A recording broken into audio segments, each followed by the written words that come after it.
सोडलं. त्या ब्राह्मण मास्तरचं काय नाव होतं? त्या ब्राह्मण मास्तरचं नाव काय होतं? मग आता नाव नाही, पण महाजन असं म्हणत होते. बरं जाऊ द्या, ठीक. महाजन.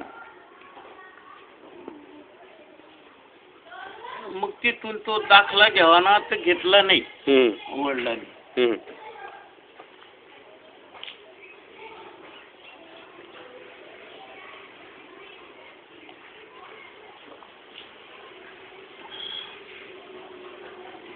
मग तिथून निघाल्यानंतर घरी आलो. मग पुन्हा त्याच मास्तरकडे आणखी महिना 2 महिने ठेवलं. गावठी मास्तर. त्यावेळेस शाळा नव्हती आली. मग पुन्हा मग म्हणे असंच काही नाही झालं. मग आता नवीन वर्षाच्या शाळा सुरू झाल्या जून मध्ये. मग इथं लोटा कारंजामध्ये टाकलं. लोटा कारंजा. शाळेचं नाव काय होतं? ती शाळेचं नाव आपल्याच मुलांची शाळा होती ती. पस्ताकॉम शाळा. पस्तकाम का असं काही होते. फोकानी हायस्कूल. तर ते आपलेच मास्तर होते तिथं. आपलेच मास्तर. एकनाथराव गायकवाड म्हणून. मुख्याध्यापक होते. आणि रगडे सर होते का तिथं? भिवसन रगडे? नाही ना, एक चित्ते गुरुजी होते. चित्ते गुरुजी एक होते. एक भिवसन रगडे पण असतील बघा. चित्ते गुरुजी होते आणि गायकवाड गुरुजी. ती 2च मास्तर त्या शाळेवर होते. आणि आपलीच मुलं ना आपलीच मास्तर. तर मला इथं मग आता ठेवायचं कोण? मग आमचं मावशी होत्या रेल्वे स्टेशनला. ते मावसा हमाली काम करायचं स्टेशनवरती. रेल्वे स्टेशनला. तर रेल्वे स्टेशनहून नाईकवाड्यात येत होतो आम्ही. बरोबर. मग ते नाईकवाड्याला बघा, ते भिवसन बाबाजी रगडे सुद्धा मास्तर होते. भिवसन बाबाजी रगडे ते माझ्या नंतर आले तिथे. हो का? मी निघाले. मी सांगतो ना. मग आता ती 3रीची परीक्षा झाली माझी तिथं. कुठं 3री पास इथं झालं. मग इथून वडिलांनी गावात शाळा आली. मग बरं,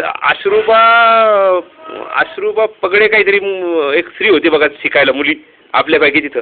कोण? आसराबाई काहीतरी नाव त्यांचं. 7वी पर्यंत शिकल्या बघा त्या शाळेमध्ये.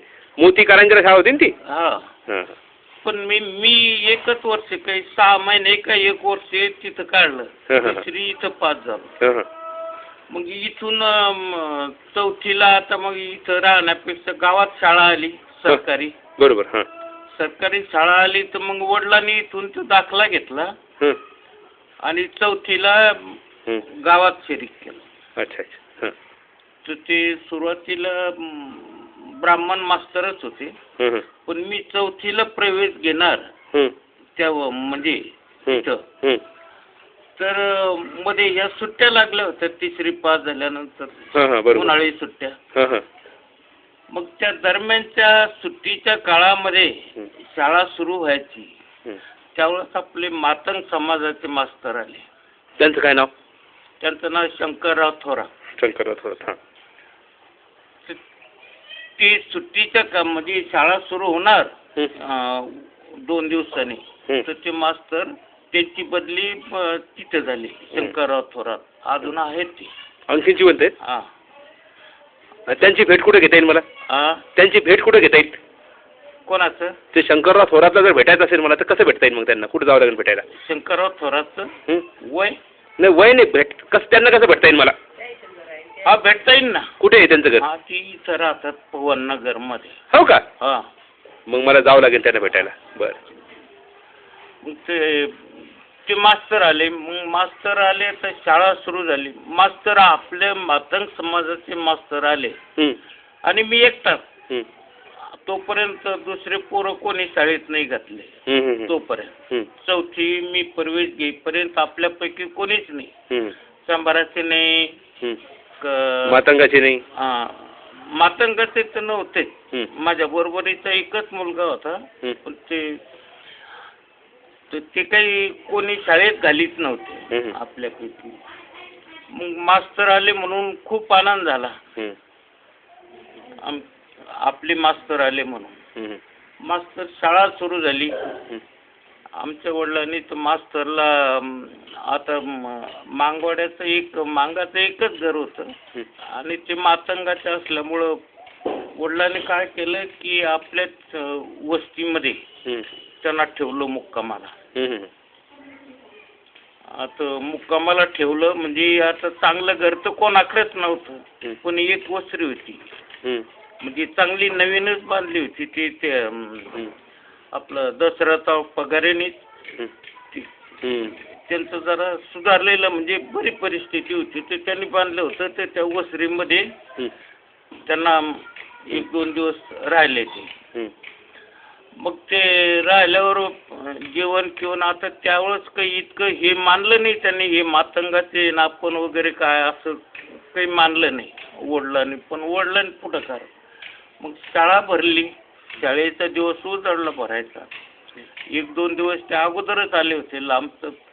ते येताना ते फुलंब्रीहून पायी आले होते मास्तर, कारण साधनच नव्हतं काही आमच्या गावाला जायला, म्हणजे कुणीकडूनच साधन नव्हतं. जवळचा रस्ता म्हणजे फुलंब्रीला उतरायचं आणि फुलंब्रीहून आपलं धामणगाव, बाबळूगाव, नंतर फुलंब्री, आता 7-8-10 किलोमीटरचं अंतर ते डोंगरानंच चढ उतार करून जायचं. मग आता शाळे भरल्यावर मग ते एक धोंडी पाटील होते, तर ते तिथं शाळा भरल्यावर मग ते मास्तरला म्हणे की बा तुम्ही मातंग घेत, तुमच्या शाळेत आम्ही आमची मुलं नाही पाठवणार, तुम्ही आम्हाला नाही चालत. मास्तर आता ते शिकलेले असल्यामुळे ठीक आहे म्हणे, मी नाही चालत तर मला लेखी द्या तसं की बा ही मास्तर आम्हाला चालत नाही, तुम्ही लेखी द्या, मी वापस जातो. मग ते पाटलांनी लेखी मागितल्यावर थोडा हे झाला, तो घाबरला थोडा. आता मुख्य माणूस तो गावचा आणि सदन माणूस. मग त्यांनी ब्राह्मणाला विचारलं की बा हे मांगाचे मास्तर आले. आता ते ब्राह्मण इतके काही शिकलेले नव्हते, पण त्याला विचारलं, त्याने सांगितलं की पाटील जमाना वेगळा आहे म्हणे. आता त्यावेळेस ते स्वातंत्र्याचं हे चालूच होतं वातावरण निजामाच्या विरोधात. तर तुम्ही लेखी देऊ नका ना असं म्हणू नका म्हणे पुण्याच्या मास्तरला. तुम्हाला मुलं पाठवायचे पाठवा, नका पाठवा. ते मास्तर म्हणे मला काय हा एक मुलगा आहे ना प्रवेश 4थीचा, मी याला घेऊन बसल म्हणे एकट्याला, पण शाळा चालवी आणि तुम्हाला नसेल चाललं तर लेखी द्या. मग ते पाटील घाबरले, त्याने नाही म्हणे मग ठीक आहे, त्याची मुलं येतील ती येतील. मग ती झाली शाळा सुरुवात. मी 4थीला. मग त्यांनी गावाने विचार केला की बा मास्तर कोणी असला तर काय शाळात, मग मुलं जसे होते तर शाळा उघडली त्यापासून तर ते मग शाळा गच्च भरली. त्यावेळेस मात्र शाळा चावडीमध्ये काढली. आता मास्तर हे आल्यामुळं म्हणजे मारुतीच्या मंदिरात चावडी मोठी होती चांगली, 5-10 खानाची लाकडं. मग तिथे शाळा भरू लागली. तिथे तुम्हाला बाहेर नाही बसवलं? नाही, मग सर्व एकत्र 4थीच्या वर्गा मुलाबरोबरच आम्ही बसू लागलो. मग ते 4थी पास ते मास्तरच्या हाताखाली झालो. 4थी पास. मग ते मास्तर आपले आल्यामुळं आता राहायची व्यवस्था कशी बा यांना राहायला व्यवस्था. मग काय केलं की आमचे वडील त्यांनी आणखी 1-2 माणसं हाताची धरली. डोंगराचं गाव, लाकडं वगैरे हे ते खूप. मग त्यांना मागाच्या घरा शेजारी मोकळी जागा होती, तिथे एक धाबलं बांधलं. मातीच्या भिंती बांधल्या, त्याच्यावर लाकडं पसरले, काही झाडाचे पानं आणून ते वरून माती टाकली चांगलं. वडिलांनी पुढाकार घेतला. आपला मुलगा चौथीला आहे व मास्तर आपले, तर ते मास्तर इतकं मेहनत घ्यायची मुलांना शिकवण्याचं खूपच.